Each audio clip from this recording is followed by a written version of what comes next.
Pose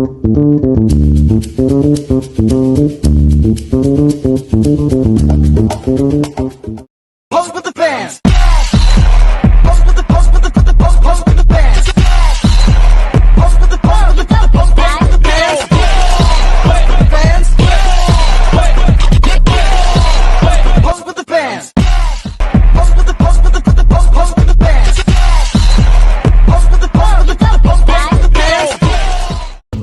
Pada video kali ini, kami akan membahas tentang perubahan ekonomi dan kepemimpinan di Indonesia. Berikut adalah submateri yang akan kami sampaikan.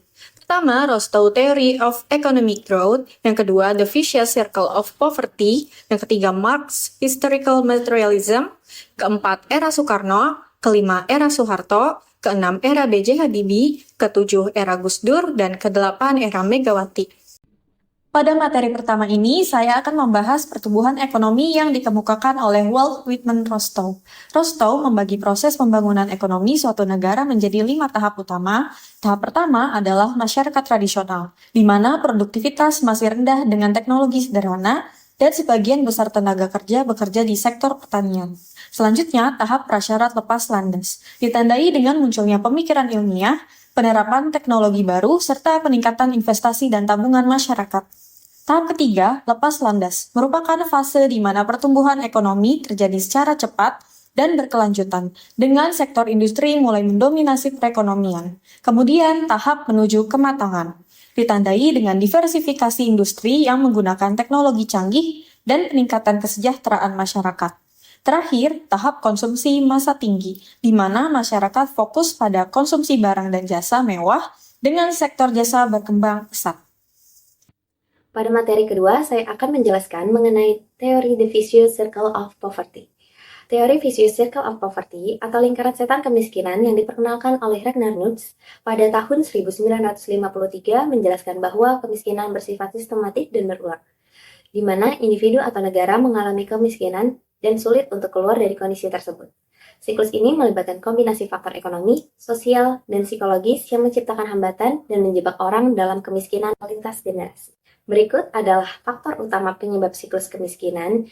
Yang pertama, yaitu akses terbatas ke pendidikan. Kedua, kurangnya kesempatan kerja. Ketiga, akses terbatas ke sumber daya. Keempat, modal sosial yang terbatas. Kelima, transmisi antar generasi. Dan keenam, faktor psikologis. Lalu, bagaimana memutuskan siklus kemiskinan? Untuk memutuskan siklus kemiskinan, memerlukan pendekatan komprehensif seperti meningkatkan akses pendidikan yang berkualitas, menciptakan lapangan kerja dan program pelatihan keterampilan, memastikan akses ke layanan dasar, dan membangun jaringan sosial yang mendukung. Dengan kebijakan yang berfokus pada pertumbuhan ekonomi yang merata, akses layanan dasar, dan pemberdayaan individu, kita bisa menciptakan masa depan tanpa kemiskinan.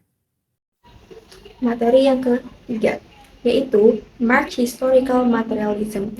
Dalam teori ini, Karl Marx menjelaskan bahwa sejarah berkembang karena perubahan ekonomi dan sistem produksi, bukan hanya karena pemikiran individu.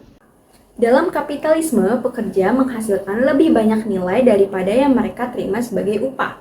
Pemilik modal mengambil selisih ini sebagai keuntungan. Konsep ini disebut dengan Theory of Surplus.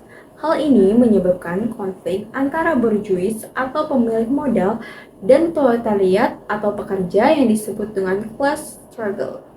Pertentangan ini bisa memicu revolusi sosial. Selain itu, pekerja mengalami keterasingan atau alienation. Mereka tidak memiliki kendali atas pekerjaannya, bekerja secara monoton, dan kehilangan makna, serta hubungan sosial yang penting dalam hidup mereka. Ini saya ingin menyampaikan perekonomian Indonesia pada masa Soekarno tahun 1945 sampai dengan 1967. Mengalami berbagai tantangan dan perubahan besar setelah Indonesia merdeka, Soekarno mengadopsi kebijakan yang bertujuan untuk membangun kemandirian ekonomi dan melepaskan ketergantungan pada kolonialisme. Salah satu di antaranya yang pertama ada inflasi dan krisis ekonomi. Perekonomian Indonesia mengalami inflasi yang sangat tinggi, terutama pada awal dekade tahun 1960-an. Defisit anggaran yang besar, pemborosan dalam proyek besar, dan ketidakstabilan politik memperburuk situasi ekonomi, menyebabkan nilai mata uang Indonesia yang rapuh. Yang kedua ada ekonomi terpusat.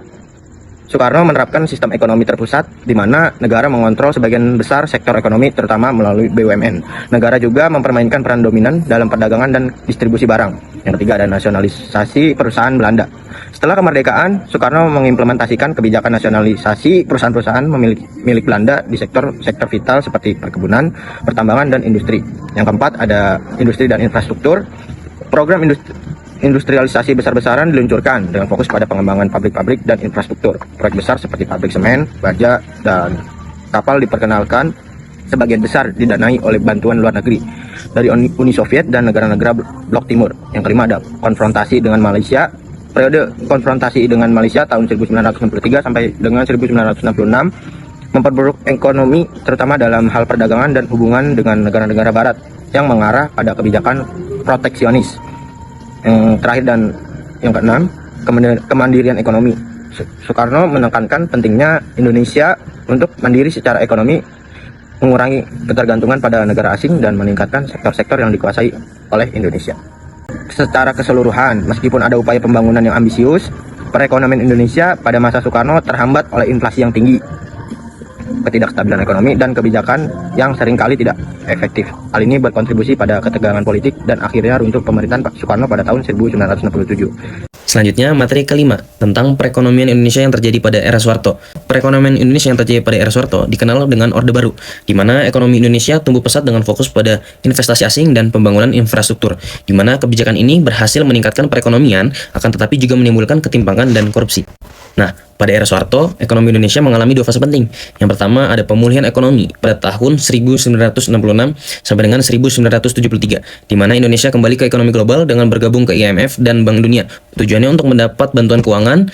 Lalu ada hiperinflasi yang dimana dikendalikan dengan kebijakan yang sangat ketat, dan investasi asing yang mulai masuk perlahan-lahan berkat undang-undang penanaman modal. Lalu fase penting yang kedua ialah pertumbuhan ekonomi yang terjadi pada tahun 1974 sampai dengan 1982, di mana berkat oil boom tahun 1970-an ekonomi tumbuh lebih dari 5% per tahunnya. Di mana pemerintah menggunakan pendapatan minyak untuk investasi infrastruktur, namun proyek investasi asing memicu ketidakpuasan masyarakat yang berujung pada kerusuhan sosial. Lalu yang terakhir ada perubahan besar yang terjadi pada era Soeharto.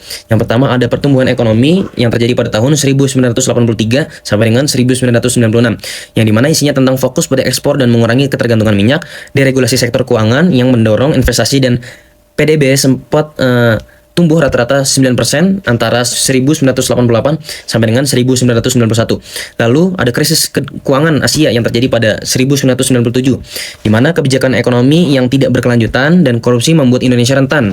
Ketidakpuasan terhadap pemerintahan yang otoriter memicu krisis yang besar, yang akhirnya menandai berakhirnya Orde Baru dan memulai reformasi. Di sini saya ingin menyampaikan perekonomian Indonesia pada masa kepemimpinan B.J. Habibie. Di tahun 1998 dan sampai 1999, Indonesia menghadapi krisis ekonomi yang sangat parah akibat dampak dari krisis finansial Asia di tahun 1997 sampai 1998. Krisis ini menyebabkan penurunan tajam nilai tukar rupiah, inflasi yang tinggi, dan banyak perusahaan yang bangkrut. Sektor perbankan Indonesia juga mengalami krisis dengan banyak bank yang harus ditutup atau bank yang harus digabungkan. Untuk mengatasi krisis ini, Habibie menerapkan sejumlah langkah reformasi ekonomi dengan bantuan dari Dana Moneter Internasional atau IMF.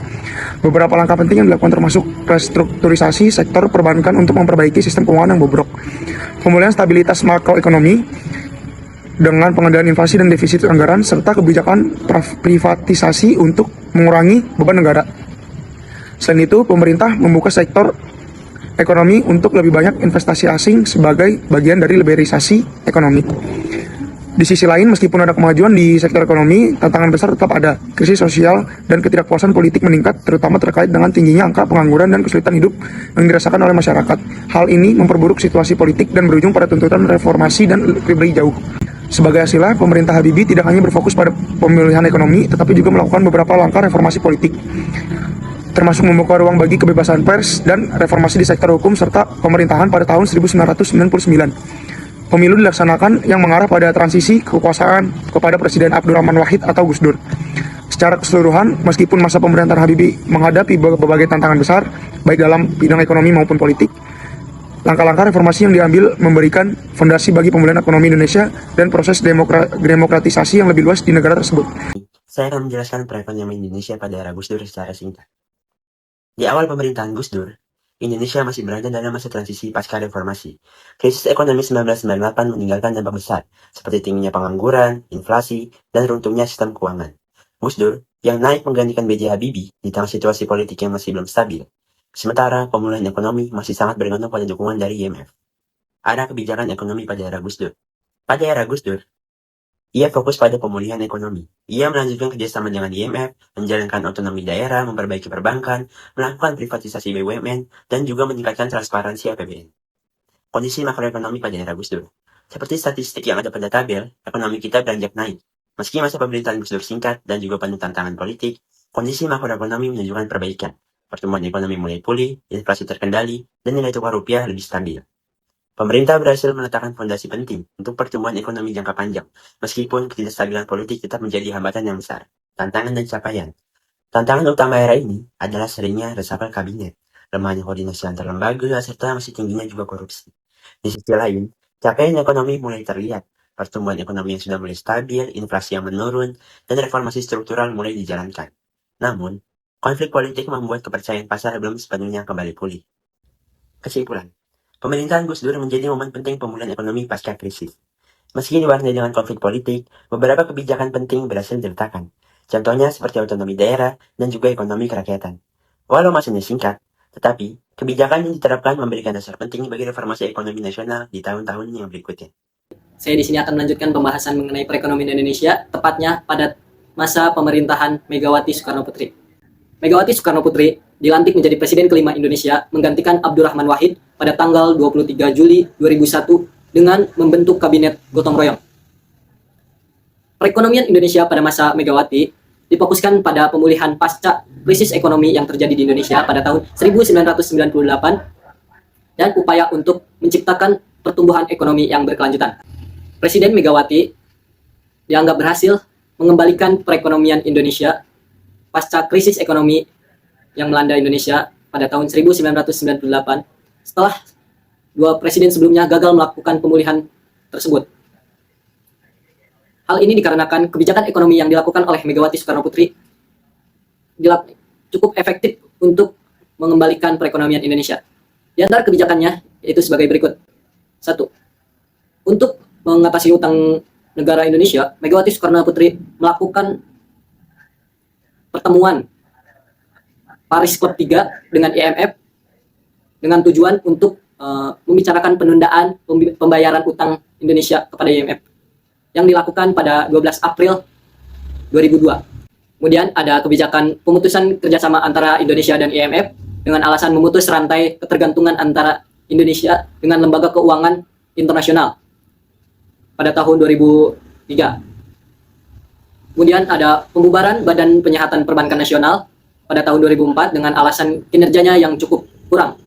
Kemudian ada kebijakan memprivatisasi perusahaan BUMN atau menjual saham perusahaan BUMN untuk membayar utang negara. Salah satu perusahaan yang diprivatisasi oleh Presiden Megawati yaitu Indosat kepada Singapore Technology Telemedia atau STT. Pada masa Megawati Soekarno Putri, pendapatan per kapita meningkat menjadi $930 yang menjadikan hal tersebut menjadi keuntungan karena nilai tukar rupiah terhadap dolar menjadi menurun, yaitu sebanyak 8.500 per $1. Kemudian mencapai swasembada beras pada tahun 2002 dan kebijakan larangan impor beras pada tahun 2003 berdasarkan Inpres nomor 9 tahun 2002. Nah, meskipun pada masa pemerintahan Megawati Soekarno Putri ini menghadapi berbagai hal tantangan, era ini menjadi proses transisi stabilitas perekonomian Indonesia pasca krisis ekonomi yang terjadi pada tahun 1998 yang kemudian dilanjutkan oleh pemerintahan berikutnya yaitu Presiden Susilo Bambang Yudhoyono. Ya, terima kasih.